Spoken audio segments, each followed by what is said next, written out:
Good evening, everyone. This is Created in the Image of God, the Role of Religion in Society. I'm your host, Wade Fransson, a former minister in the Worldwide Church of God, uh, author, speaker, publisher. I've traveled around the world learning about what it is to be human and to pursue our divine purpose. I'm here tonight with a very special guest joining us for the first time, a dear friend whom we met here in Wisconsin. She's a native Wisconsinite. Her name is Jill Surik, and she now lives in Florida. And our children were in the same school together. That's how we initially met. Since then, we've had many wonderful conversations, and our families have become close friends. And our kids are also very close, even though we're far apart. Jill is a registered nurse. She is a mom.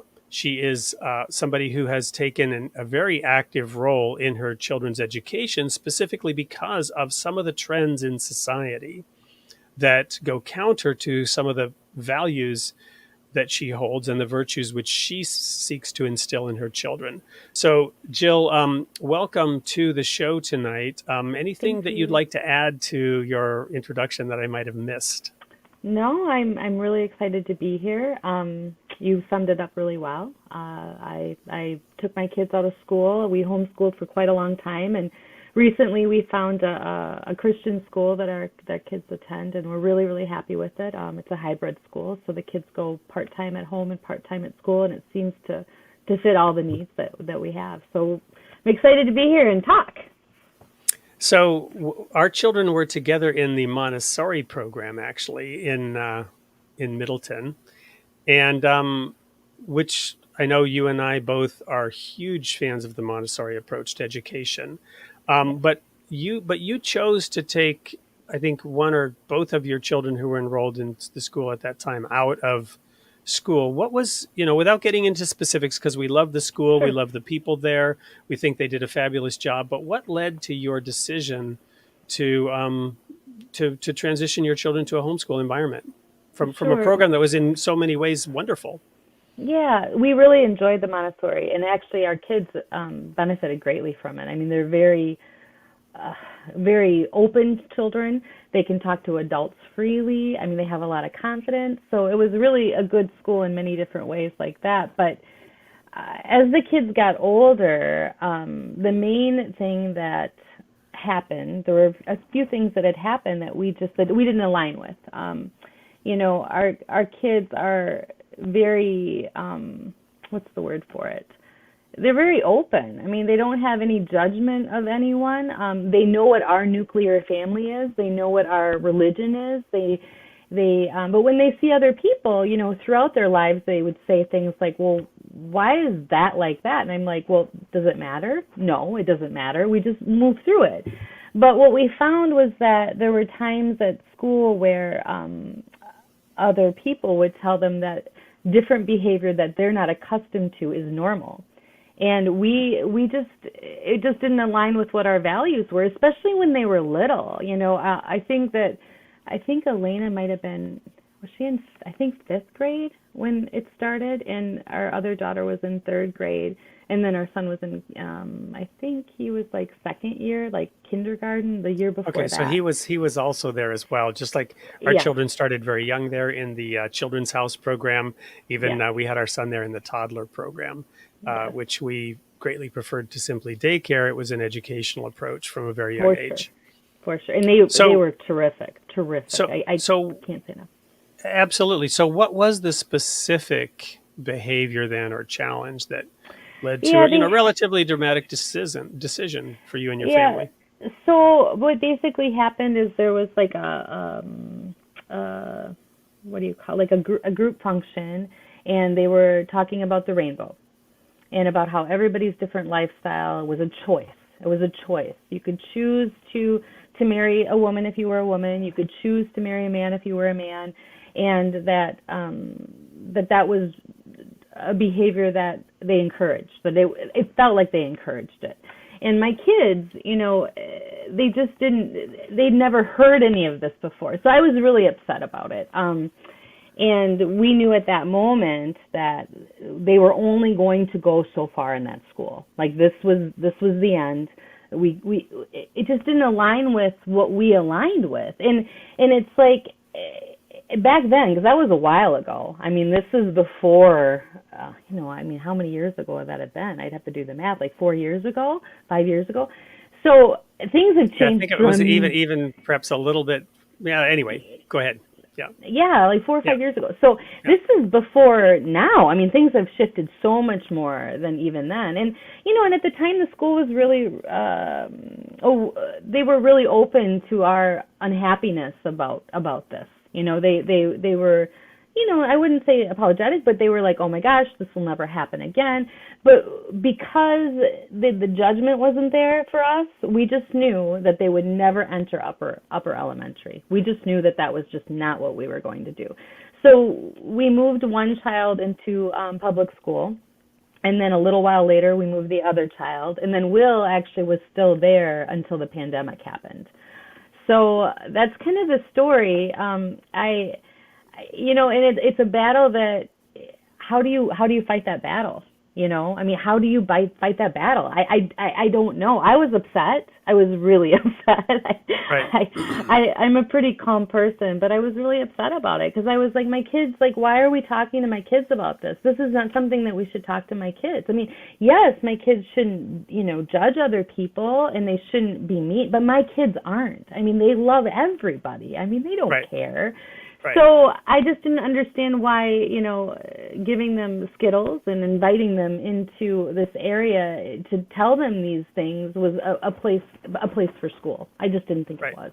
Well, especially at those young ages, and that is a discussion and a debate, you might say, that is going on and has picked up speed. So I want to now bring our audience back in who may have attended the show last week, where we were sharing a clip from a Congress briefing, or I'm not. Again, we haven't really dug into the context of what it was, but it was this exchange from Senator Hawley and Professor Bridges around the issue of whether women can give birth or not. And we spent a little bit of time unpacking it, but today we're going to go a little bit deeper and talk about some of the implications and some of the ramifications of what this represents. So I'm going to go ahead and tee this up, and we will jump right back into it, play the video, and then we will discuss a little bit the rapid shift in society, the speed. As you mentioned, this was 4 or 5 short years ago, but things have progressed so much quicker since that time.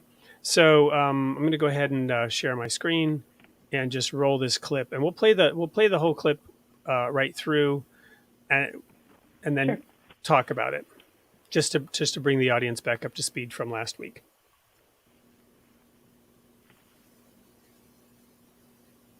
And Jill, please let me know if you can hear, so that I'm aware that our Sure. audience can also hear. Yeah, no problem. Before I do, I just want to clear one thing up. So You're good. several times you've used a phrase. I want to make sure I understand what you mean by it. You've referred to people with a capacity for pregnancy. Would that be women?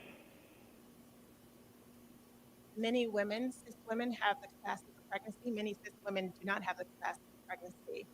There are also trans men who are capable of pregnancy, as well as non-binary people who are capable of pregnancy. So this isn't really a women's rights issue.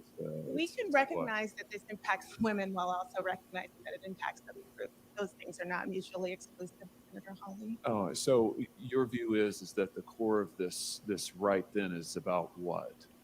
So I want to recognize that your line of questioning is transphobic, and it opens up trans people to violence by not recognizing them. Wow, you're saying that I'm opening up people to violence by asking whether or not women are the folks who can have pregnancies? So I want to note that 1 out of 5 transgender persons have attempted suicide.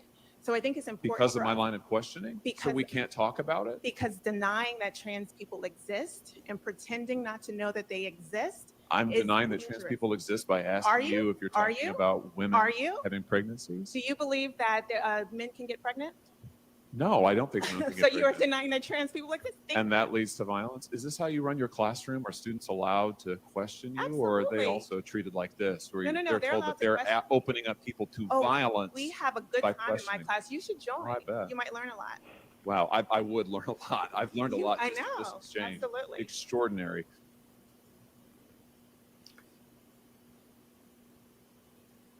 So you've obviously seen that before. We showed it here last week. I want to jump right in and dig into this and help our audience understand why it matters and why we're talking about this. And in that context, why I also invited you in particular on the show, given that you are a registered nurse, you're in the health field, you know, as a nurse, you have to at least have one class on biology, right? To Right. reference another recent interchange, right, that happened at the level of government in this country. And you have children in the system. And so there are a couple of things that amaze me about this clip. One is it almost seems like scripted dialogue because the exchanges are so fast. You kind of have to watch it a couple of times to understand what's going on. How quickly it progresses from the senator saying, you know, you've mentioned birthing persons, and I want to find out, are you talking about women or what are you talking about? And is this a women's rights issue? What is going on? Right. And the speed with which this exchange goes back and forth, and the speed with which the professor escalates it to a transphobic Right. line of questioning, and that the senator is exposing a class of people to violence Correct. by Yep. denying that they exist. So this is clearly a well thought out framework of thought or perspective. And for the audience, we on this show assume good intent. We're not here to declare anyone as evil or trying to, you know, corrupt society or threaten our democracy. You know, those kinds of accusations aren't helpful. Right. We really want to understand the logic or lack thereof, the you know the position, the proposed idea, and discuss that idea with objectivity, right?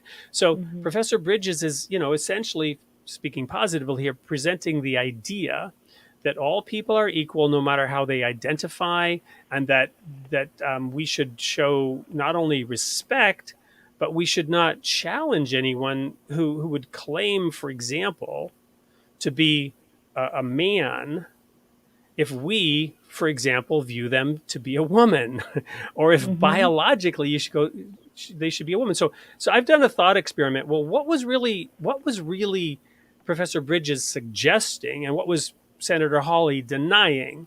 Well, there are so many now letters in the alphabet soup that describes gender, right? You can't keep up LGBTQ plus, and then there's more Right. cisgender woman versus it. You know, I can't. My old school brain that's used to things being, you know, just male and female. It's hard to even keep up, right? The speed with which the language is changing, the theories are changing. You can't even keep up. You So, can't. I had to do this little thought experiment, and this is just one instance or one example. A biological woman born female decides she's really a man. And so now he is a man. But this man is capable of giving birth because this man happens to have a womb, and this man happens to be able to feed that baby because this man happens to have breasts, right? So Senator Hawley is expected to acknowledge that men can give birth because this human being identifies as male but has all the characteristics of a woman, right? This is one example of what Senator Bridges is proposing. And she's suggesting that since Senator Hawley doesn't recognize this person as a man, he's denying that person's existence, right? And therefore, if that person commits suicide, It's his fault. he bears some responsibility because he participates in the emotional duress of not recognizing that person's reality, right? Right. Yep. So I can get my head around that emotionally. It's some convoluted logic, but I can understand it by using that practical example. And I can Sure. understand how hard it would be for that person to go around insisting that they are male Mhm. and having everyone around say, but you're not. Right. But you're not. Right, and right, and then wanting to go, on record that I, a man, gave birth, and that act now has to be acknowledged as a man giving birth, and somebody saying, but it isn't, right? So right. I would suggest the question, and this is going to sound horrible in a way, but who's the science denier here, right? To bring in a Right, different concept, right? Who's the science denier, right? right. Um, but this isn't about science denial. This is about a human being who is suffering. So let's let's just ask the question then: does that mean anyone who is somehow not comfortable with the reality in which they find themselves and ends up taking their life? Where how do we get to the point of making other people responsible for that when perhaps there are many other situations and circumstances that would lead to that person's unhappiness or stress or whatever it was that caused that person to take their own life? So I'm bringing this up because the degree to which Senator Hawley and anyone else who agrees with him Mhm. was attacked and vilified in this exchange, and that if this exchange is allowed to stand, if this woman's perspective, well meaning as it might be, sympathetic and empathetic to Yep. human suffering as it may be, um, if this woman's perspective is allowed to stand, is it helping or hurting people? And I'd like to ask you, as a mother of children, because he Mhm. asked, is this how you run your classroom? And isn't Right, this the issue that you brought up, where at the third or fifth grade level, what's being done with Skittles and the rainbow right, is being done at a higher level in higher education with sophisticated right, arguments that people right. are buying into and are not allowed to question. I think that's the problem, though, right? It's if you don't, if you, we can't have a dialogue about anything anymore. So we can't talk about it because if we talk about it and we don't have the same viewpoint, then we're hurting a group of people. That's what it basically comes down to. And I don't think that's the way it should be. I mean, again, I think in this particular clip, right? They're both it's like you said, it's like scripted. I think both sides are ready just to fight, right? You're bad and you're bad, and so you can't even talk about it. And I don't think that's good. I don't think that's helpful. It's not helpful.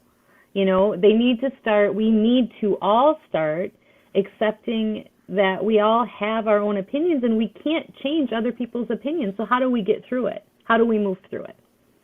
Well, and I'm not entirely in agreement that Senator Hawley was even arguing. Probably not. Right, Um, probably not. He I just wanted mean, to understand. He wanted to well, understand.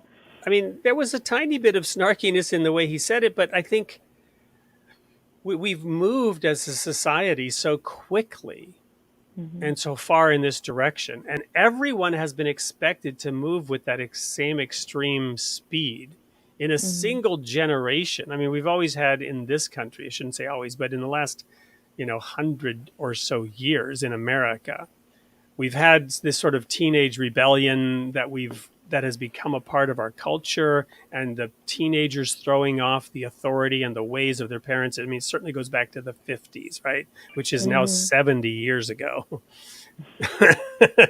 And or the roaring 20s, so in this country it's a thing, right? It's a thing, and we've got generation X, Y, Z, and the millennials, and these generations take a radical shift from the way that their parents were thinking. And Mhm. the absolute shift, the seismic shift on this topic, to where anyone in their 40s and 50s who may still be attached to the idea that no, that's insanity, is today not allowed to say that, or they are not only canceled, but they are threatened with legal action Right. for fomenting hate speech and violence, right? But the truth is, as I watch this video, I see Senator Bridges, and again, I'm not saying intent or that her motives aren't pure, but what she is doing is violent. I agree with What she you. is doing is aggressive, and she is threatening violence. She is proclaiming this other person to be transphobic, to be responsible for Right. people's deaths. Them's not only fighting words; those accusations, I and they agree. weren't quite accusations, because she's skilled in rhetoric of not actually going for the jugular and Right. exposing herself to libel and slander. Right. She didn't say you, but she said one. Yes. Yes. um, it's threatening, it's violent, and it's offensive in the sense that she's gone on the offensive. She came to But Congress don't and you? she went on the offensive. I think what happens is it silences people, right? It silences people because we don't want to be viewed, put into this camp where we're the cause of all this hurt because we don't agree. I mean, I was talking to somebody earlier today, and we were talking about this subject, and it was interesting because she's like, and I don't know if this is a good idea or not. Maybe it is, maybe it's not. She's like, why can't we just call it what it is? A woman who views herself as a man is having a baby and wants rights. Right? I don't know. I mean, I don't know what the answer is, but that won't work though, right, Wade? That won't work. We have to call them women. You have to call a man who identifies as a woman a woman. Well, and this this leads to one of the quotes that I'd like to share, a biblical quote from Isaiah chapter 5 and verse 20. And I'll just go ahead and put it in the comment here. Oops, hang on. There we go. So Isaiah in this verse says, "Woe to those who call evil good and good evil, who put darkness for light and light for darkness, who put bitter for sweet and sweet for bitter." So, where one of the premises of Professor Bridges' approach is the so-called gender affirming Mm-hmm. approach, right? Where if you say, but you're really a woman, right? That is not gender affirming. That term, in my view, is an example of this. And I'll tell you why. In the, you were here in Madison, or, we lived in Madison. I think you were actually in Middleton, right? Mm-hmm. And Middleton is known, for those who follow such things, as, the best. She's always in Mm-hmm. like the top 10 Top small 10. towns in America. Yes. Right? It's been number one, in a couple of years. It's always in the top 10 best small towns in America, right? Yes. And Madison, I remember back when I was doing strategic planning for Countrywide and location strategy, and I was cooking up these sets of data to determine where they should put their large big box facilities housing 10,000 people. And I was doing reports for the various divisions of the company. Madison always was very high up in quality of life. It's one of the reasons we ended up here. Very family friendly historically. Mm-hmm. But the Madison School District was fighting at the Supreme Court level of Wisconsin for the right to manage safe spaces, right? And a safe space was one in which the school could help a child transition their gender without needing to inform the parents. And so the school policy was forbidding teachers to inform the parents what the school was doing with Yes. and to their children, right? Mm-hmm. And they were arguing that this was needed to create a safe space. Now, I, as a parent in the Madison School District, believed that that was actually a dangerous space for my child.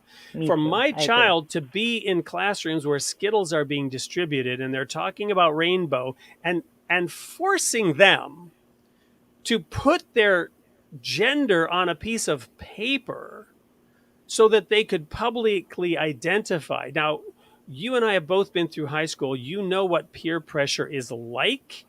And we had peer pressure in our day around various things that were not always good or healthy. And this Mm-hmm. was always a discussion. But now, this safe space is a space where they could create peer pressure around gender identity and not only not inform the parents, but sanction a Actively. teacher who would do so. And they're arguing at the Supreme Court level for the right to have such safe spaces. And I call it a dangerous space. That's why I'm quoting this quote. Woe unto those who call evil good and good evil, because my pre-adolescent child does not need to be encouraged to experience gender dysphoria based on peer pressure. And on top of it, they actively can hide it from you, right? Right. They actively, so it goes even further where if you walk into the school, they will revert back to what it was Right. before, right? And so they don't even share it with you. I mean, it is the craziest thing ever in my mind. I mean, I am that child is my child, right? And I have the right to help my child. I mean, if they're going through something like this, right? I have the right to help my child. You know, I think I've read enough about this that I think that what they're saying is that, well, but we have to protect that child. So they're saying, so does that mean they have to protect them from me? I mean, is that what that Yes. means? Yes, because they are not safe at home because your home is not gender affirming of their choice to identify. But how do they know that? How do they know that? Because my child told them Right. that. I mean, but then in the same breath, though, isn't that what social services is for? If that child is in danger in my home, isn't social services for that then? I mean, I'm just saying, like, it doesn't make sense to me. It's like, yes, I understand that there's these cases where children are really unsafe in their home. I understand that, and that is tragic, and it's very sad. But isn't that what we have these other people for, to protect those children? I mean, Right. I'm a reporter, right? Like, I'm a nurse. I have to report those things. Right. So it doesn't, that's not okay. Right. And for the audience, I would like to also share that, and I've shared this before, so it's nothing new for some of the audience, but I was literally kidnapped as a child in a domestic kidnapping where my mother had full custody and my father had no rights to do what he did, which was to take us and smuggle us out of the country and take us to Sweden.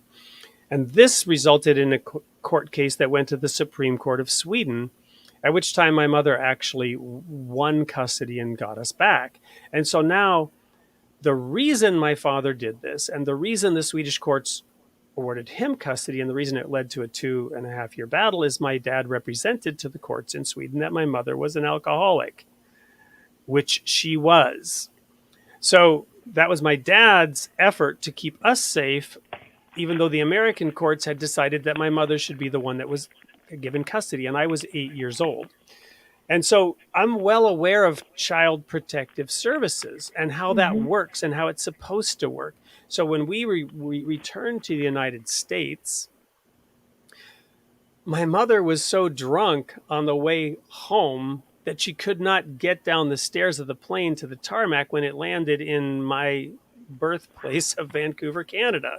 And the news was there, and the aunts and uncles and grandparents celebrating this mother bear who had gotten her cubs back from this horrible man that had stolen them from her. And this was the story that was written in the newspapers with a picture of us on the front cover, front of the newspaper for the local newspaper, because this was a big deal. It didn't happen every day. It's a little more common today, still tragic and unusual.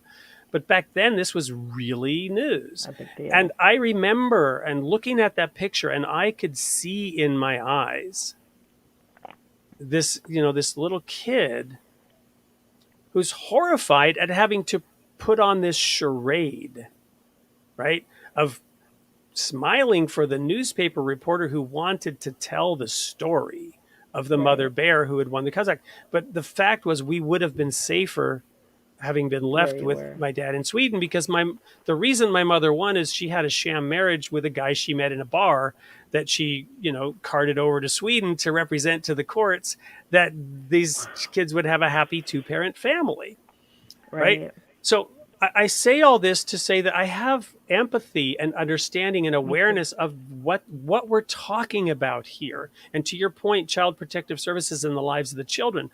But part of my fascination and desire to study into this complex issue and topic is the desire to see changes that would help other children who in some cases had it far worse than I did, because I was never abused other than emotionally and through neglect, right? Through neglect. My mother was incapable of taking care of us. After we got home, she was like gone for 3 days, right? She would drive home with us in the car, blitzed out of her mind, weaving with the kids in the car. And somehow we were never in an accident, right? But I remember those things and other stories I could tell, but we were actually never sort of physically or sexually abused. And others in circumstances like that, they end up having those things added to them as well. So I have a lot of empathy and understanding for these thorny, messy human situations. Me too. But one thing that kept me sound and safe was the belief in a divine Father and his purpose and will for me, that I was in fact created in his image, that he was looking out for me and guiding and shepherding me through this. And there's another verse in the Bible that says that the potter, the clay doesn't get to ask the potter, why have you made me thus? And again, this show, created in the image of God, refers back to Genesis, where God says he created us male and female. The first commandment he gave us is to dress and keep the garden, which is, this planet, this incredible physical gift that we've been given, our lives and everything that we need to support and sustain it in this wonderful womb of a planet with its atmosphere, right? So certainly the need to take care of the planet and put that as a priority is enshrined in the very first commandment that we were given. The second one is be fruitful and multiply, which has to do with the fact that he created us male and female, right? And we're supposed to be building families that reflect his purpose for us, with the parents teaching the children and moving humanity and society forward. And this trend, goes beyond the criticisms of past decades about the disintegration of the family, the evils of divorce and the evils of free sex and, sex outside of marriage and, that kind of immorality that we've been dealing with for decades. But we've moved into a new level of confusion and deception in which the very nature of our lives and our purpose is under assault by sophisticated arguments that not only twist the minds of our young people, but are pushing it into schools to warp the perceptions of our children. And again, I'm not saying evil intent, but this is the outcome, to warp the perceptions of our children about who and what they are before they even have a chance to go through the natural, normal adolescent development of figuring that out. Right. And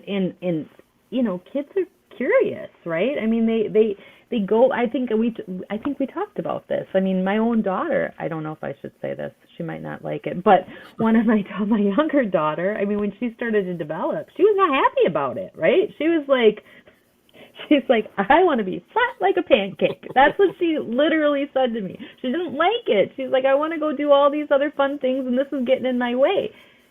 But she got through it, right? Like, it's just like the normal, like, some of these things that kids go through is normal. And I feel like there's so much pressure for them to, and now they're trying to take the knowledge of what they're going through away from me. Like, I'm really lucky because I'm with my kids all the time. I know what's happening in their lives. I can spend a ton of time with them. I'm very, very, very lucky, and I know that.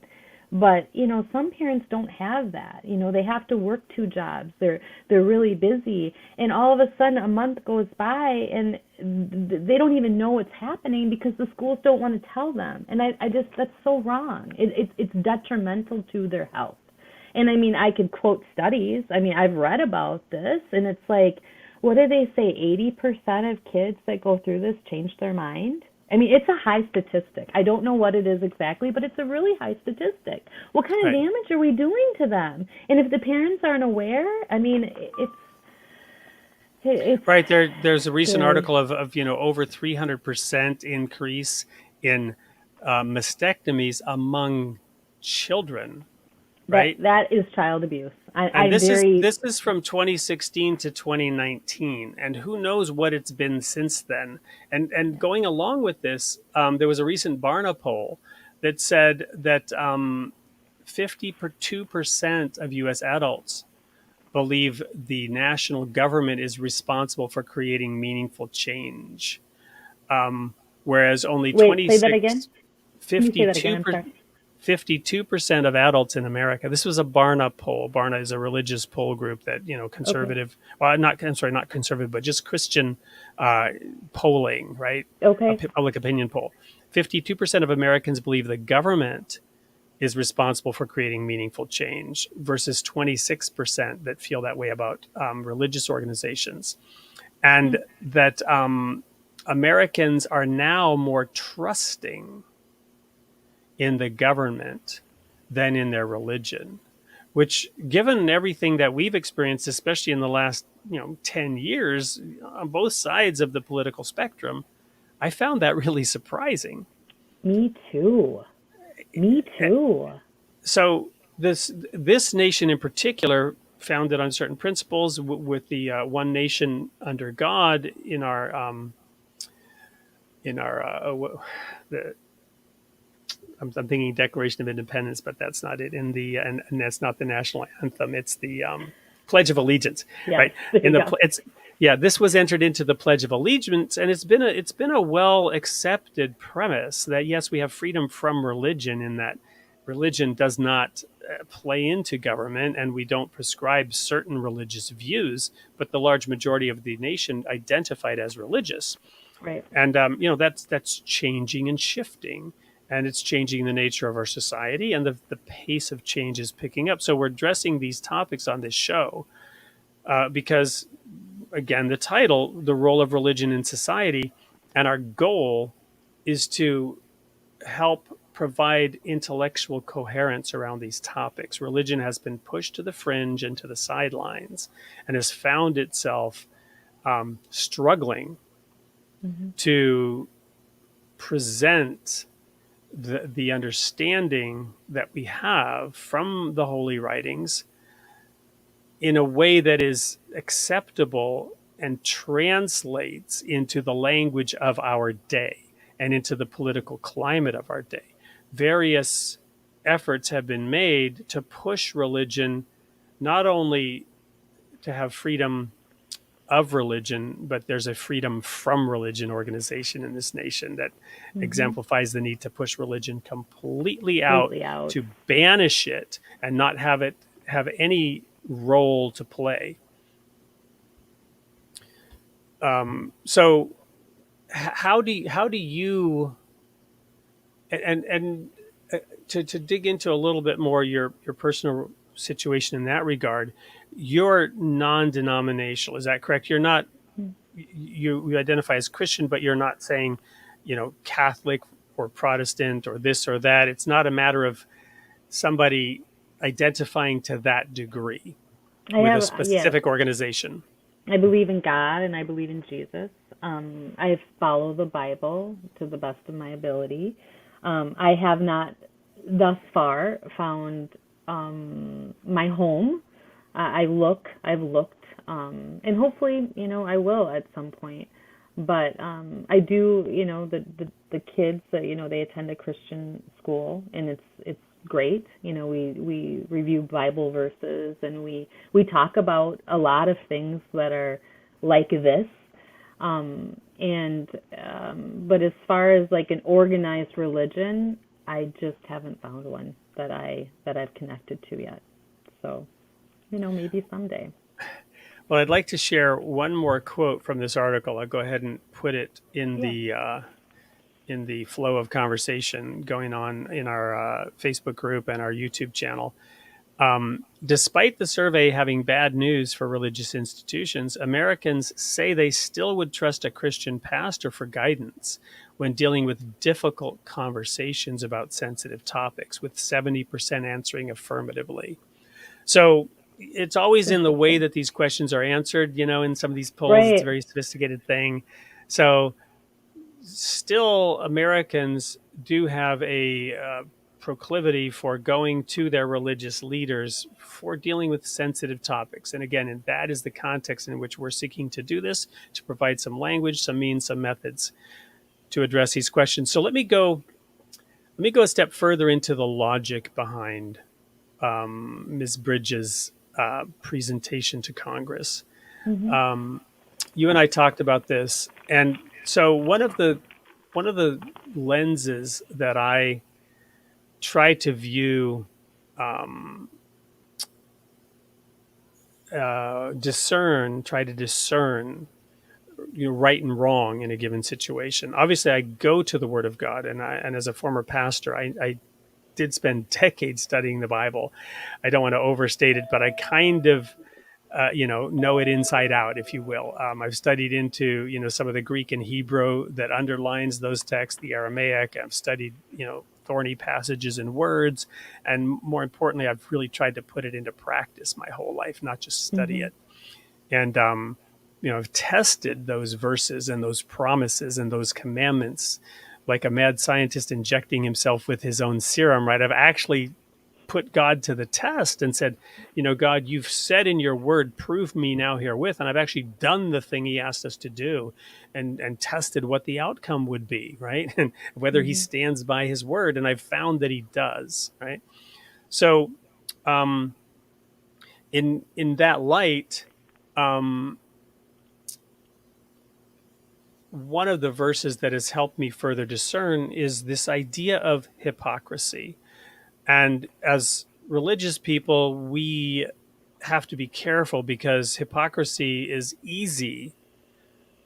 an easy trap to fall into, because we can profess, or to use modern language, we can virtue signal Mhm. about our beliefs, but our actions may not conform. And we may Mhm. even be blind to the fact that we are hypocrites. Other people Mhm. can see it easily, right? Mhm. I agree But with that. we can't see it about ourselves. And so one of the things that I've tried to do is to take a step back and analyze, look, do I have a double standard here? Am I taking two things that are the same and dealing differently with the one than the other? Or do I have a false equivalency in which I'm taking two things that are different and treating them the same? Right? Those Mhm. are two forms of hypocrisy, right? Of having my thought not conform to my actions, right? Because Mhm. something in my thinking is short circuiting, and I can't recognize that you treat this person this way, but you treat that person that way, and it's the same. Mhm. Or you gave them both the same thing, but they actually shouldn't have gotten the same thing, right? It's particularly for Mhm. children, right? Children are really Sure. good at arguing over who got the most ice cream and Oh, why, fair and not fair. Like, why does she do that and she does? Yeah, I get it. Yeah, right? all the time. So long-winded explanation, but let's look at this situation. So to see another angle on how ridiculous this position is. That a man can declare themselves to be a woman, right? Or a woman can Mm-hmm. declare themselves to be a man, and everybody needs to treat them as if they were. Does Mm-hmm. that work the same for the races, right? If I, as a white person, decide I want to declare as black for whatever reason, for whatever reason, I'm not even going to go there because no matter what I say, it's too sensitive, You're in right? trouble. Yep. And I'm already in trouble for even using this analogy. But if I identify as black, can I do that? No. Is that harder or more offensive than me identifying as a woman? Or what if I'm just an old white guy and I suddenly want to be a woman? I guess if I want to do that, they'd all go along with it and to be fine. They might even welcome me with open arms. It But is interesting, though. if I It is suddenly said interesting. I'm really thinking about this, and because of whatever, right? Let's say because of my childhood and the suffering that I had, and I never fit in because I went to Sweden. When I came back, I didn't fit in. They treated me differently. Um, Suddenly, I want to be black. Is that allowed? And then what if I went through some medical treatment to darken my skin? I'm not saying blackface, right? Right, But what if I right, wanted to right. darken my skin and become black? Is that okay? And if not, why not? Why can I become a woman but not a different race? Right? And Great question. or we could even talk about furries, right? And there's a reason I Right. want to go here, right? So apparently Joe Rogan, by referencing furries and litter boxes, was outed as having bought into a fake news meme. But I believe my daughter is in a school now where she's close to another school district right here in Wisconsin, Waunakee, that there was a blow up about a supposed furry incident at the school. And for those who don't know what furries are, it's people who identify as animals. Animals. And Yep. and adults do this, and they put costumes on, and they go to parties, and then they hook up randomly with other animals. And kids in school are apparently adopting this, but there's denial out there about this happening, and it's all fake news. But I believe you have some particular insight into that as well. Again, talking about Yeah. children in schools and what they're exposed to these days. Yeah, so I read something somewhere, on social media that this was happening. And, I question everything I read. I'm like, is this true? Is it not true? And I called somebody that happened to know a little bit about the school that was in question. And she wasn't sure about the school board meeting, whether or not the school board meeting, what happened there. But she said in her child's school, kids were wearing, collars, I guess you'd call them collars, and that they had leashes, and that was socially being accepted in the school.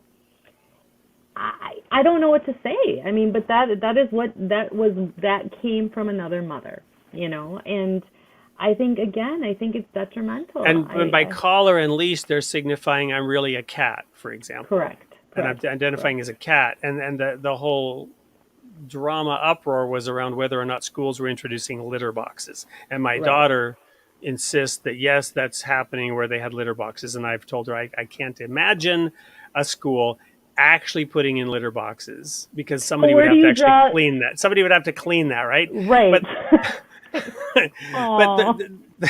the reason I wouldn't want to be the janitor in that school. No. The reason that I'm bringing this up is to circle back and elevate the conversation now to the Universal Declaration of Human Rights, which we have on this show established has a correlation to Matthew chapter 25. When the Son of Man returns in his glory, he will judge the nations and separate them like a sheep from goats. We've talked about how the nations have chosen to judge themselves based on the Universal Declaration of Human Rights.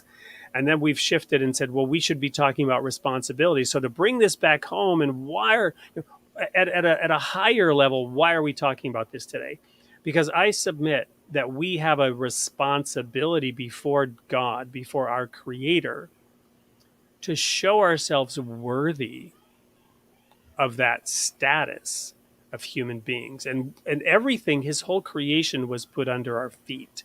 We were the highest order of his creation. We are the emergence of consciousness and awareness. We can worship God. We can bring God's name to our lips.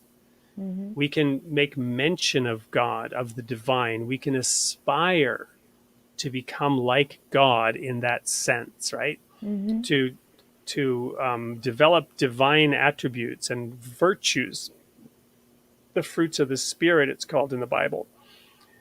So we must, and I'll get in trouble for saying this, there's probably a better way to say it, we must earn those human rights. Now, those human rights are granted to everybody. Nobody can or should take Mm-hmm. away those rights. Mm-hmm. But what I'm suggesting is we can take those rights away from ourselves. You can be deprived of some of your human rights through your behavior. You can be incarcerated. Now, maybe Mm-hmm. that's part of where all this is going, is there should never be a crime where you're constrained, but sometimes you would have to be restrained, right? It goes back to Cain and Abel in the Garden of Eden, Yes. where Cain killed Abel. My point is, human rights belong to humans. So if we're abasing ourselves to the animal level, even Mm-hmm. identifying now as animals, I'm a furry, right? It Mm-hmm. sounds funny. It's humorous, right? Because it's so bizarre. But Right. there are Right. people actually doing this. And I'm not Yes. here to, vilify or demonize those people. We're not doing that to anybody. We're talking about what is the role of religion in society? How do we educate? How do we inspire Mm-hmm. people to behave with the highest of human virtues and qualities in honor of the fact that we're human and in expression of those human rights that we have, the dignity of being human, rather than abasing ourselves with all Mm-hmm. these animalistic behaviors, right? Focusing on, those, yeah, those desires, wanting to satiate our desires, whether it's ego based or, whatever it is, rather than aspiring to improve the lives of everyone. And again, for the record, for the umpteenth time, somebody like Professor Bridges' intent is certainly good, right? This is Mm-hmm. her way I agree. of teaching, but and there's a comment here which I'm going to go ahead and post from A.M. Sterling. Thank you. We'll just share this. Some of this might be as a reaction to religious people who use their religion as a battering ram to hate other groups. They might be a more minority, but the media portrays them as a majority. And this is so true. This is one reason we talked about hypocrisy, right? Their deeds, their words, their attitude certainly doesn't conform to the teachings of the great religious spiritual leaders, Moses, Jesus, Muhammad even. Mm-hmm. And as a Baha'i, Baha'u'llah, they don't aspire to truly exemplify those principles and those, or they may aspire, but they don't succeed, right? Instead, they Mm-hmm. do an injustice. In that sense, they break that first commandment: "Thou shalt not take the name of the Lord thy God in vain." Right? You shall not ascribe that name to yourself and then behave in an unworthy fashion. We're created in the image of God. We need to live up to that. That is the responsibility of each of us as individuals. Mm-hmm. Well, and I think too, I mean, as far as, I guess, as far as this comment goes, like, my personal belief is that I have to love all. I have to love everybody. I might not like everybody, but I don't have to, what is it? The kids just learned this at school, that you don't have to encourage it. You don't have to, I think they said condone it. I think that's what they're learning. You don't have to condone it. But if somebody came up to me and needed my help, I don't care who they are. I'm going to help them. Right. Right? So it's interesting, and I think this is true. I think the media portrays us as these people who, if you don't agree with us, then you're bad, right? And I don't really think that's what it's about. I Well, think it's certainly not. And A.M. Sterling is pointing out that throughout history that has been the case. We've talked a lot correct. about on this show about coercion, right? And how Right. religions have been coercive, but the teachings that are provided are not, right? Jesus' teaching was turn the other cheek, right? Right. And judge Right. not, lest you be judged. Right. So there is that layer or level, though, as a mother bear protecting Yes. her cubs. And getting back to the topic of school and the role of religion in society, of adhering to a certain moral standard and protecting the weakest among us. And isn't that what the human rights are really about? Yes. Protecting. But Yes. when we call bitter sweet and sweet bitter, when we get that upside down, when we get confused in our thinking, Mhm. we do more harm than good, Right. I right? agree. And I somehow, and I think that we are the majority, and I know that maybe people won't love that, but the majority of parents, they want to protect their kids, and they want to make sure their kids are okay. And we're catering, maybe that's we're catering to a very, very small group of people that's growing now. I mean, it's growing exponentially, and not because I truly believe that's the case. I believe that, and a lot of these kids are confused. A lot of these kids, and what they need is they need their parents. They need the love from their parents. The parents need to know what's happening.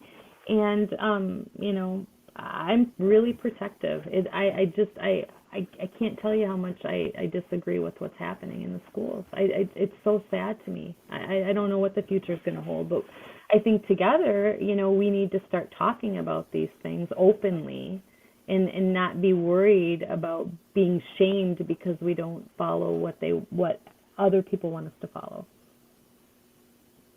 Thank you. I We've hope got a so. comment. We've got a comment here about the furries passing as a fad, and I believe that's true. Right? I hope so. The furries, in my opinion, are a distraction. The gender identity confusion, however, I disagree personally. I don't think that's a fad. I, I think it's a trend. Personally, my view is that, again, going back to peer pressure, right? Um, whether it was smoking and today vaping, right? Mhm. It's infectious. Mhm. I It's agree. infectious, and the Just like suicides. Just like, I mean, they've done. I mean, it's proven, right? I mean, if you have a suicide, that sometimes can lead to more, right? I mean, and with the furries and being a fad, I think that's kids like pushing the envelope, right? They're like, oh, well, maybe we can do this then, because that's what kids do, right? They test the boundaries of what they can do and what they can't do. Yeah, there are scriptures that talk about people being blinded and groping around in a cave, a dark cave, like a blind man. There's a quote in the Baha'i writings about the people wandering in the paths of delusion, and there is this need to, in my opinion, identify certain things as serious. Right, when we have, again, push and a dramatic increase in hormone therapy and in uh, the mastectomies and other invasive surgeries going on in young people. And Um, it's worse than a fad, right? It's yeah, worse than skateboards and hula hoops right. And because those, a lot of and people even don't talk smoking. about, yeah, Yeah, a lot of people don't talk about, when you put kids on medications, I mean, even adults that transition, those medications, I mean, there's some problems with those medications long term. They're just beginning to figure out what can happen with that, and you're going to do it to a child that that in the future this may not be a good idea for this child. Obviously, it's not a good idea for the child. I mean, they just, we don't let kids choose lots of things because they change their mind every 5 seconds. I mean, my daughter just went and put fake nails on. I let her because I knew in like 2 weeks she's going to get rid of them because they're going to drive her crazy, right? I mean, I'm just saying, yeah, it's a fad, and not just a fad, but I think the kids all want to fit in, and it's a trigger point right now. right. Yeah, and whether it's a clothing style, a hairstyle, those things pass, right? Right. Tattoos, a little more permanent, Right. Right. but still, they have life changing impact to a degree, but they're not damaging per se from a health perspective. Right. Right. Exactly. Exactly. Yeah. What else?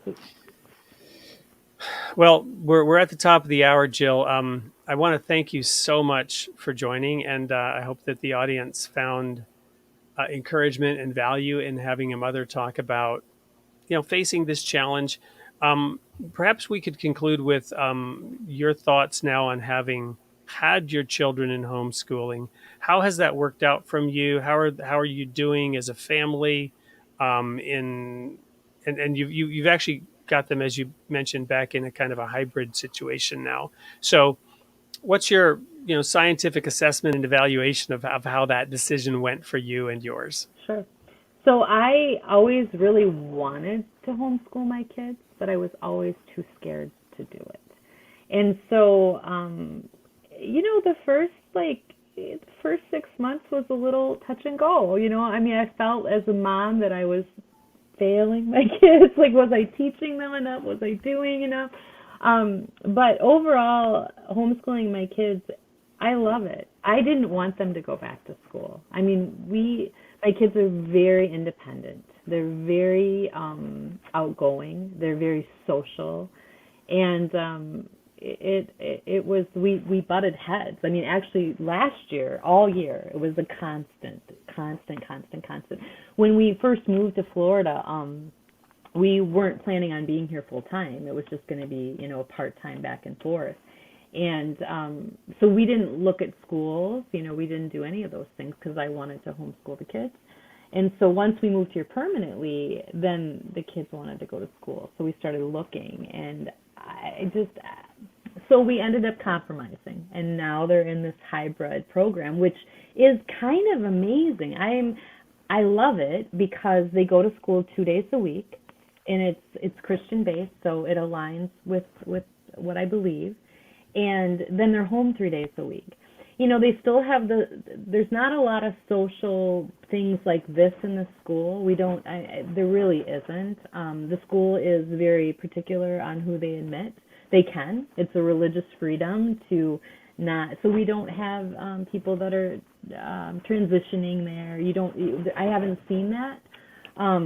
So that aspect of it is good, and they follow the Bible. They teach the Bible. They teach what you're preaching, and I think it's really good for my kids to not have all this other confusion around them right now.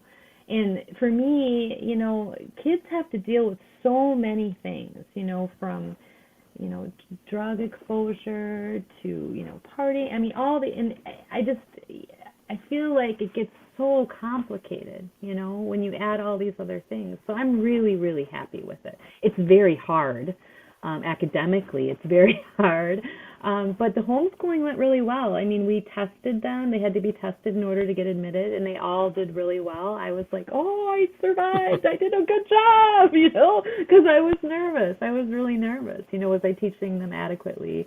But it turned out really good. And, if I had my way, they'd still be homeschooled. But Lena wants to go to homecoming. She wants to experience all those things, and I think those things are important, to experience. So, yeah, I'm pretty happy though. Knowing you and your family and having watched you, I knew that the kids would benefit greatly from that time of having you as their primary teacher. And I want to just say that it's a tremendous encouragement to see that we're not crazy when we say that parents, generally speaking, are the ones who should be taking control of their children's education, whether or not that happens in a public school setting, a private school setting, a parochial school setting, or homeschooling, right? Mm-hmm. And this gets back again to where I always go, which is the book of Genesis, right, as the foundation of human civilization. I always go back there to understand life, no matter how complex it gets. And I do believe that obviously it doesn't start and end with the book of Genesis. There are many that's one of 66 books in the Bible, and it continues to progress. And as a Baha'i, I believe that revelation continues, that God is continuing to teach his people, his children, how they should progress as a society. Um, but going back to that, and now I lost my train of thought there. Uh, Wow. I guess I need another dose of coffee there. Um, the, the It's okay. I do that too. I get going and then I'm like, what was I talking about? well, it has to do with the role. Oh yeah, the role that we're given in Parent. Genesis is to take responsibility and to not advocate. Created in the image of God means we were given a degree of authority, right? And we don't want to abdicate.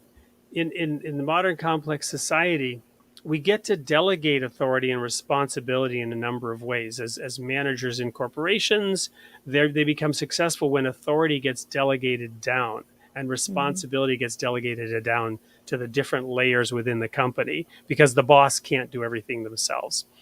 And Right. and this responsibility was given to parents. We can then further pass on to the society around us some of the responsibility to organize classes in schools. But we should Hmm. not, in my opinion, delegate the authority to the state as far as what our children should be taught. As a parent before God, I have a personal responsibility for my child. The state has a responsibility as well to enforce certain standards, right? Hmm. But in a democratically elected society, we elect those who determine what it is that should be taught in the curriculums. And we can Hmm. actively participate in school boards and whatnot. And that's what's happening around the country. And that's what it was that I wanted to say in having you on the show. Um, as an example of somebody who's willing to speak up, who's willing to take action, who's willing to go to the effort. Like you said, it was kind of probably terrifying. Am I going to be able to pull this off? Because I'm just one person. And at school, they have a whole bunch of people focused on taking care of those kids. But ultimately, the parents must take responsibility and they must speak up and Hmm. provide their perspective and their opinion on these topics. And so I really hope that by having you on the show and by spending one more time on this topic, we would be able to provide some ammunition, some perspectives on how to go about addressing the perspectives of the Professor Bridges of the world. Again, not to single her out, put her down, but those Right. perspectives are prevailing in higher education in this country. It is a tsunami of rapid change that has poured out over the country. Laws are being passed in this regard, forcing you to go along with it. I know in the corporate world, where I have been, you're basically required to go along with the pronouns and to Right. show respect by not denying, right, Right. that transgender person's reality. Right. And to your point that you made about not condoning, Hmm. it's a fine line, it's a balance, and It is. we have to become skilled at it, because every human being does have those human rights. Every adult does have the right of free choice. This was given to For us sure. in the Garden of Eden. We've But talked in don't you think there's a difference though? There's a difference between you doing what you want to do, right? right, Versus you forcing me to do what you exactly, want to do. And exactly, so that's where that line has to stop. I have to have respect my direction just like I have to have respect to your direction. And right, that's what we're missing. It's like we don't have that right now. We don't. I mean, I do cuz I'm in a spot where I do, right? But right, I right, didn't before. So right. I don't know. That's what we have to think about. And it has to Yeah. work both sides. The respect has to go both ways, you know? Absolutely. So for many years, women have had the right decide whether or not they should be called Mrs., Miss, or Ms., right? Mhm. And they can, essentially require that. So I get that somebody would say, you're not allowed to call me Susan. My name is now Tom. Mhm. Changing your name is legal, right? And Mhm. that I don't wish to be addressed as he and she because I don't see myself that way. And then, Mhm. one I would suspect should try to accommodate that and avoid calling them he and she, or excuse Sure. me, she and her, if she doesn't wish to be called that way. But Sure. there was one celebrated case in which a teacher worked very hard to conform to that, but in a situation, in a slip, accidentally called the child, referred to the child with the wrong pronoun, and was dismissed and fired, and that went to court. Um, so we can ask for that show of respect, Right.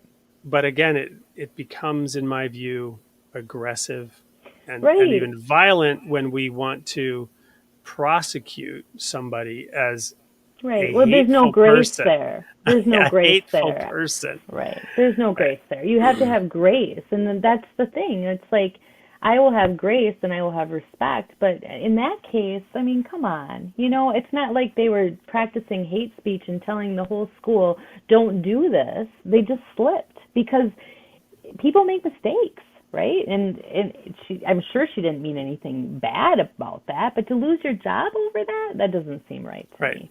Yeah. So we'll conclude with this comment by F.A. Religions have been labeled as mass delusions as well. They certainly have. One notable instance is a certain Karl Marx in 1844 called it the opiate of the peoples, right? So this is a topic we can maybe pick up next time. Again, we've talked about the role of religion in society, about how it must not be coercive. Um, and perhaps we can try to look into this. I'll see. It might be a more difficult discussion to talk about what is and what isn't a mass delusion. What I will say is that um, gender dysphoria has been classified in the past as a mental illness, It a was an specific ICD-9. right. Mhm. So yeah, this is an interesting topic. So because it's been labeled as a mass delusion, I mean, people can label anything they want at any time, right? Is there credibility to this? Is there credence? Is there a legitimacy? Is there intellectual coherence around that label? And that's a question that we can perhaps take up in the future. On an upcoming show, we're not sure exactly when this will be. It might be 2 or 3 shows from now. We will have a guest from Vancouver who will kind of help us understand this question a little bit, which is the universe, does the universe bear the fingerprints of God? Is the idea that there is a divine, is it so delusional, right? Is the belief in a divine spiritual being who created all things, in fact, delusional? This is something that we can take up on a future show. So thanks for providing that comment. I'm excited. As always, we'll encourage you to like and subscribe. We hope to see you back again next week. Please share this out with your friends and family. And we love the participation. Please reach out to us with your thoughts and ideas. And we'll look forward to seeing you all here next week, same time, same place. Jill, thank you. I hope we'll have you back next week. We should have our recent guest, Jacqueline Clare, back, and hopefully our Emmy nominated filmmaker, Jafar Falahi, will be back with us again next week. Thank you all for tuning in. Jill, any last comments? Nope, it was a pleasure. Thank you. I'm excited. Wonderful. See you all soon.